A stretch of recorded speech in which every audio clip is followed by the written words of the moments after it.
विद्यावाचस्पती स्वानंद पुंड यांनी मुद्गल पुराणावर लिहिलेल्या कथारूप आणि विश्लेषणातील खंड 9 योगचरितम यातील अध्याय 5 मुद्गल दक्ष संवादे योगामृतार्थशास्त्रे चित्तभूमी निरोधेन सार्वभौम योग याचे मी आता वाचन करणार आहे. हा योगगीतेचा पहिला भाग आहे. यातील वाचनाचा हा तिसरा सी भाग आहे, जो 212, 213, 214, 215 या 4 पानांचा आहे. अर्थात येथे एक बाब लक्षात घ्यायला हवी. ही सध्याची भासमान का होईना पण जगताची आणि क्षिप्तत्वाची जाणीव जीवाला होते हे नाकारता येत नाही. पण वास्तविक तो भ्रमच आहे, म्हणून शास्त्रात त्याला परमार्थदृष्ट्या स्थान नाही. मग या भासमान का होईना या अनुभूतीचे स्पष्टीकरण करण्याकरता शास्त्राने मांडलेली ही फार सुंदर मांडणी आहे.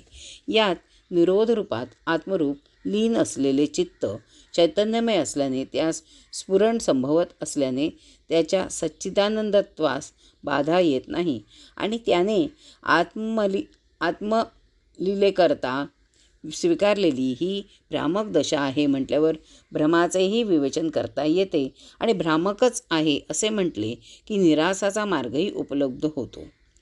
त्या अधिष्ठानावर हा भ्रम भासमान होत असल्याने भासाचा त्याच्या मूळ रूपाला कोणताही संसर्ग होत नाही. अशा अनेक दृष्टीने बोध करून देणे यात संभव असल्याने शास्त्राने स्वतः उत्थान आणि मग सापेक्षरित्या परत उत्थान सांगत या सगळ्या परस्पर विरोधी वाटणाऱ्या बाबींची संगती बसवली आहे. देह आणि देहीशी असे निरोध चित्त समायोग पावते त्यास स्वतः उत्थान म्हणतात. आत्मरूपाचा बोध व्हावा म्हणून स्वीकारलेल्या द्वंद्व भावाचे ब्रह्म सदैव क्रीडा करते. त्या स्वउत्थानातील चैतन्याचे स्वरूप मी थोडक्यात सांगतो. हे प्रजापता दक्षा, तू शांतपणे श्रवण कर. जे बाह्य स्वरूपात असते त्या जडदेहस्थ चित्ताला स्थूल असे म्हणतात. अंतर्गतास सूक्ष्म तर बाह्य आणि अंतर्गताची एकसमान अवस्था आनंद देह होय. या तीनही अवस्था रहित तीनही अवस्थांचे चालक चित्त अस्मिता नावाने ओळखले जाते. अहम अशा रूपात योग्यानी ही हृदयात जाणलेले असते. त्या चारांच्याही अतीत असणारे सर्वगत ब्रह्म बिंदू संज्ञक पाचवे जाणावे. हे बिंदू संज्ञक चैतन्य चारही कल्पनांमध्ये काल्पनिक भासमान अवस्थांमध्ये नित्य मानव हृदयात चित्तरूपात स्थित असते. यांच्यात आणि परब्रह्मात भेद नसतो. यांच्यामुळेच कल्पना होतात. अर्थात हेच चैतन्य 4 देहात तादात्म्य पावून स्थूल सूक्ष्मादी संज्ञांना धारण करते. पण मुळात ते शुद्ध चैतन्यच होय. त्याच्याच अधिष्ठानावर क्षिप्ताब्दी अन्य अवस्थांची जाणीव होते. कार्य घडत असल्याचा भास होतो. बिंदुत्वाचा त्याग केल्याने चित्त सर्वदा निरालंब होते. ते सदैव निरालंब चैतन्यच चित्तच ध्यातृभावरहित झाल्याने ब्रह्मच होय. शास्त्रात ध्यातृ ध्येय ध्यान अशी त्रिपुटी आहे. ध्याता म्हणजेच जो ध्यान करतो तो. ध्येय म्हणजे त्याचे ज्ञान असते, त्याचे ध्यान केले जाते जे. आणि ध्यानाचा म्हणजे परब्रह्म.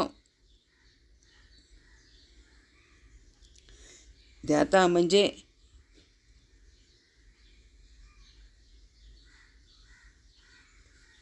झाल्याने ब्रह्मस्व धाता म्हणजे जो ध्यान करतो तो.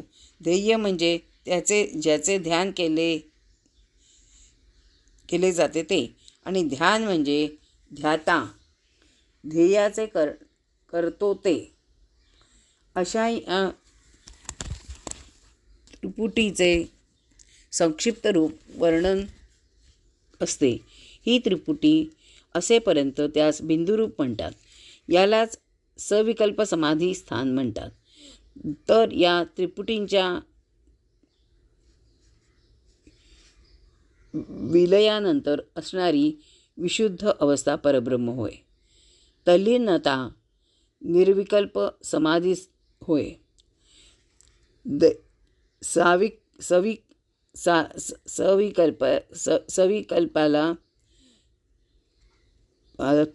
सविकल्पाला सालंब संप्रज्ञात असेही शब्द आहेत. तर निर्विकल्पालाच निरालंब असंप्रज्ञात म्हणतात. तेथे दुसरे काहीच नसल्याने, भेद नसल्याने कशाचेही ज्ञान नाही. ज्ञानासाठी ज्याला होते व ज्याचे होते अशा रूपात द्वैत असते. अशा रूपात द्वैत लागते. तेथे हे द्वंद्व नाही. त्या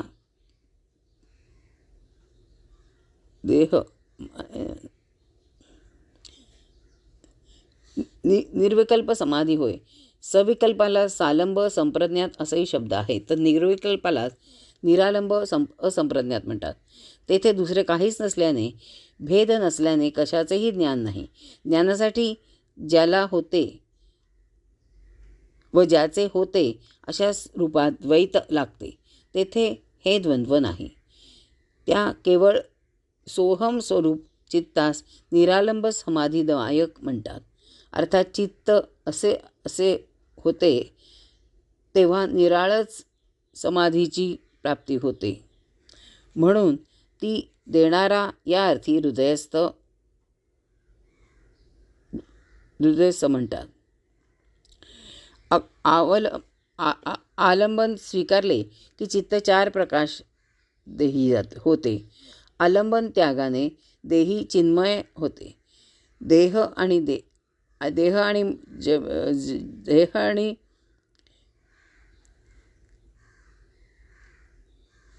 आणि देहीच्या हीनत्वामुळे, त्याच्या अल्प आनंदमयत्वामुळे व त्यासच चित्त आसक्त होते असल्यामुळे, कारण अधोगती हा स्वभाव नसल्याने निरालंबाचा त्याग होऊन अधिक सरोध होतो. अर्थात ते चित्त पुनरपी देही स्वरूपाकडे ओढले जाते. अर्थात सामान्य जीवांच्या चित्ताच्या ठायी देखील निरालंब आनंदप्राप्तीची क्षमता असली तरी ते विषयांकडेच ओढले जाते, यात संशय नाही. मनोवाणी विहीन असलेले जे चित्त अस्ति नस्ति विहीनाने आधेय कौंतेय आधार योगे एकरूप पाहून असते. पण तेच अवलंबनाचा आधार घेऊन पंचप्रकाराचे होते. योगाच्या हृदयात ते मनोवाणी विहीन निरालंब असते. अर्थात सामान्य जीवांच्या अंतरी विविध प्रकाराने ते कार्य करते. तर योग्यांच्या हृदयात केवळ निरालंब अवस्थेतच असते. हे सर्व बोधाने अशात श्रीगुरूंनी केलेल्या दिव्य कृपामय उपदेशाने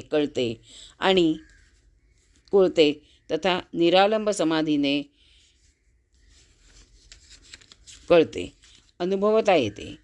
आलंबनात अर्थात क्रियायोग समाधीशिवाय अन्य कोणाचाही आलंबनयुक्त दशेत बोध होत नाही.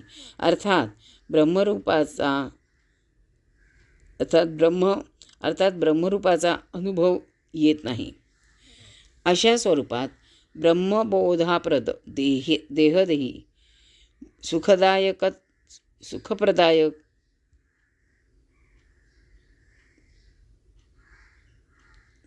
देहदेही सुखप्रदायक समाधिदायक देहदेही समायोग प्रकाशक असे चित्त असते. अर्थात आत्तापर्यंत वर्णिलेल्या व चित्तविधायक स्वप्न वर्णिलेल्या या विविध रूपात चित्ताचे कार्य चालते. ते चित्त देहाचे सुख अनुभवते, देहीचे निरंतर सौख्य भोगते. अर्थात देहाने मिळणारे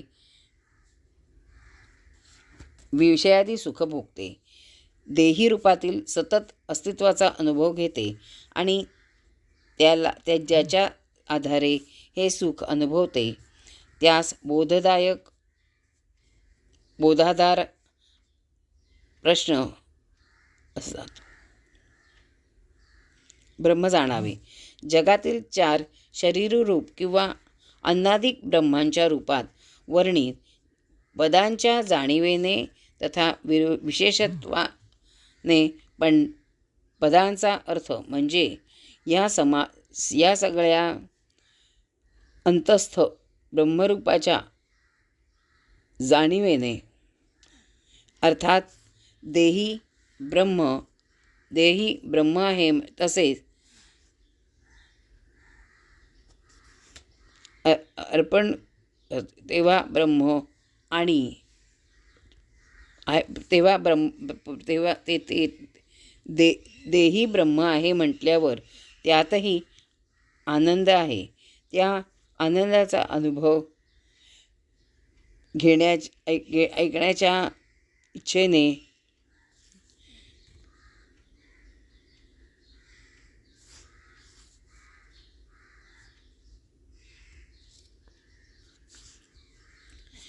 जगातील 4 शरीररूप किंवा अन्नादिक ब्रह्मांच्या रूपात वर्णित पदांच्या जाणीवेने तथा विशेषत्वाने पदांचा अर्थ म्हणजे या सगळ्यांच्या अंतस्थ ब्रह्मरूपाच्या जाणीवेने, अर्थात तेही ब्रह्म असते असे म्हटल्यावर त्यातही साधक आहे.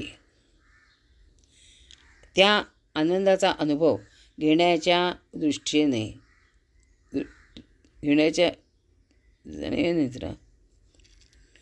जाणीवेने, अर्थात तेही ब्रह्म आहे म्हटल्यावर त्यातही आनंद आहे. त्या आनंदाचा अनुभव घेण्याच्या इच्छेने त्याचे उत्थान होते. अर्थात ते ब्रह्म आपल्या निरालंब अवस्थेतून या सगळ्या पदांचा अवलंब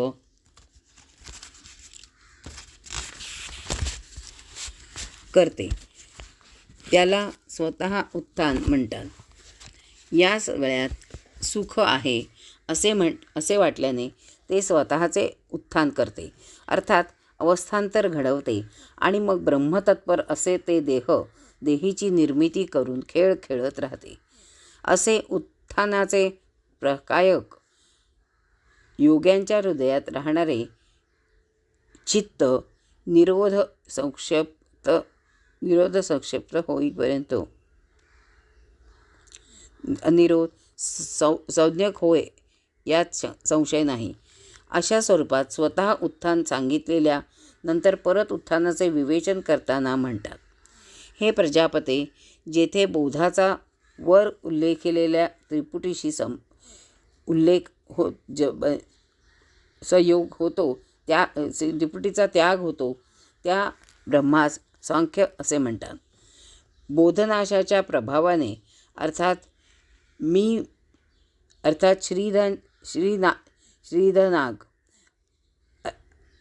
श्रीधनाग झाल्याने लाकडी बोधनाश झाल्याने त्याची संख्या कोण करणार? संख्या अर्थात मोजणे. मोजण्याकरता 2 किंवा अधिक हवे. मात्र परब्रह्म हे एकमेवाद्वितीय असते. तेथे संख्या म्हणजे मोददात होऊच शकत नाही.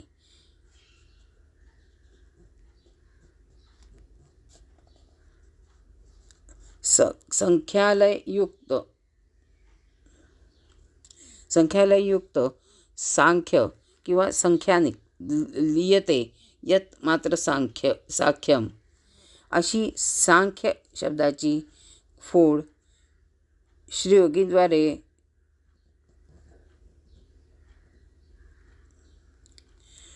संख्यालयुक्त सांख्य किंवा संख्या लियते यत तत्र यत तत् सवाख्यम अशी सांख्य शब्दाची फोड श्री योगेंद्रकृत भाष्यात दिली आहे. अर्थात जेथे सांख्य विलय पावते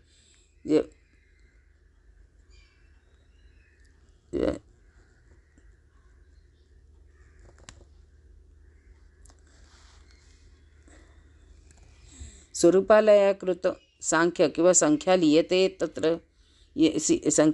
यत्र तत् सांख्यम अशी सांख्य शब्दाची फोड श्री योगींद्रकृत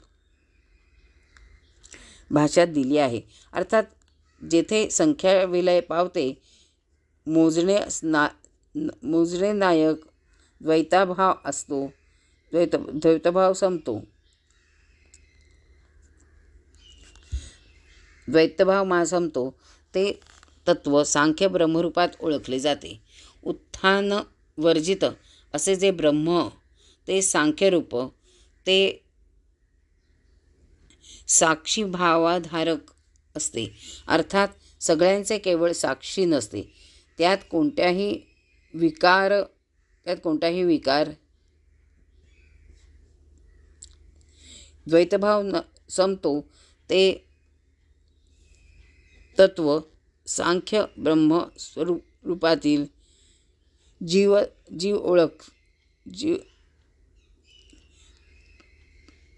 तत्वसांख्य ब्रह्मरूपात ओळखले जाते. उत्थानवर्जित असे हे ब्रह्म ते सांख्य ब्रह्म ते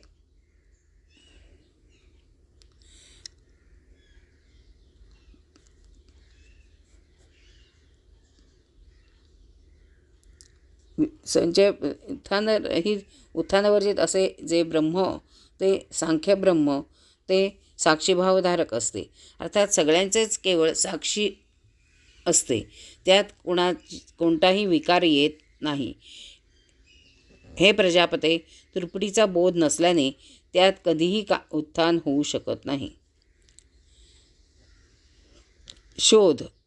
बोध हा जाणीव प्रकृतीपासून, पुरुषापासून या त्यांच्या योगापासून अशा 3 प्रकारांनी होत असतो. मात्र बोधहीन असल्याने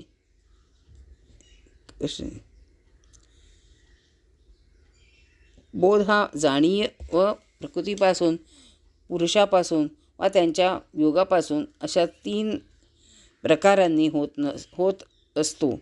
मात्र बोधहीन असल्याने सांख्य या सौख्याला जाणत नाही. जाणीव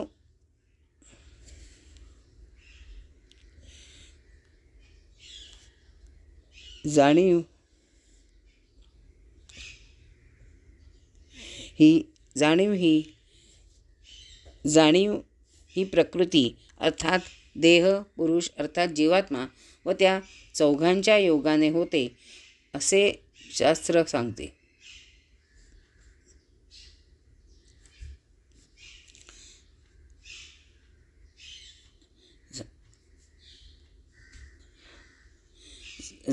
मात्र बोधहीन असल्याने सांख्य व सौख्याला जाणत नाही. जाणीव ही प्रकृती अर्थात देह, पुरुष अर्थात जीवात्मा यात आहे. त्यात दोघींपेक्षा वेगळ्या मुली म्हणजे माझ्या मैत्रिणी कॉलेजच्या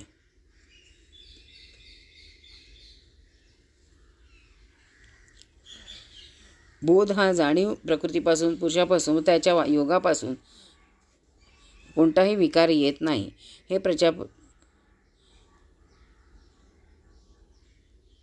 सांख्य शब्दाची फोड श्री योगेंद्रकृत भाषा मात्र बोधहीन असल्याने सांख्य या सौख्याला जाणत नाही. जाणीव ही प्रकृती अर्थात देह, पुरुष अर्थात जीवात्मा व त्या दोघांच्या योगाने होते असे शास्त्र सांगते. मात्र अशी गणना सांख्य ब्रह्माटाई नसते. आता त्या त्रिविध बोधापासून मिळणारे सुख तेथे नसते. अर्थात तेथे असे बाह्य सुख नसते. ते आत्मसुखातच रत असते असा भाव. जसा सुखाचा अनुभव घेऊन नराचे उत्थान होते तसेच प्रजापते मायासुखाची जाणीव होऊन ब्रह्माचे उत्थान होते. अर्थात मायाक्रियेचा विचार येऊन त्या ब्रह्माच्या मूळ शांत एकमेवाद्वितीय अवस्थेत बदल होऊन ते अनेक रूपात नटते, हे उत्थान होय. मात्र या उत्थानाला पार करून अर्थात बदलाला आत्मरूपात विलीन करून ते पुनरपी मूळ रूपात येते. या त्याच्या पुन्हा मूळ रूपात येण्याच्या प्रक्रियेला परत उत्थान म्हणतात. उत्थान पर होऊन अर्थात उत्थानाच्या अतीत होऊन मूळ रूपात येऊन नित्य आत्मस्वरूपातच ते परब्रह्म प्रतिष्ठित असते. त्याच्याशी योग साधण्याचा मार्ग सांगतो, ज्याने नर योगी होईल. जेव्हा ब्रह्म उत्थानयुक्त होईल तेव्हाच ते उत्थानवर्जित होईल. अर्थात उत्थान होते म्हटल्यावरच उत्थानरहित म्हणण्याला काही अर्थ आहे. अहो, उत्थान होण्याचेच नसेल तर उत्थान विरहित शब्दालाही काही अर्थ नाही. तसा स्वउत्थान म्हटले म्हणून परत उत्थान शब्दाला अर्थ आहे. अन्यथा ती मूळ अवस्थाच आहे. आरंभी उत्थान वर्णिले म्हणून आता त्याची रहितत्व सापेक्षरित्या सांगत आहे. हे उत्थान विरहित ब्रह्म आदिबीज आहे. अर्थात त्याच्या अस्तित्वामुळेच उत्थान म्हणता येते व मग त्या सापेक्षरित्या परत उत्थान वर्णिता येते. पान नंबर 8, 9, 10, 11 वाचून आता पूर्ण झाला आहे. हा आहे अध्याय 5 भाग सी. जय गजानन.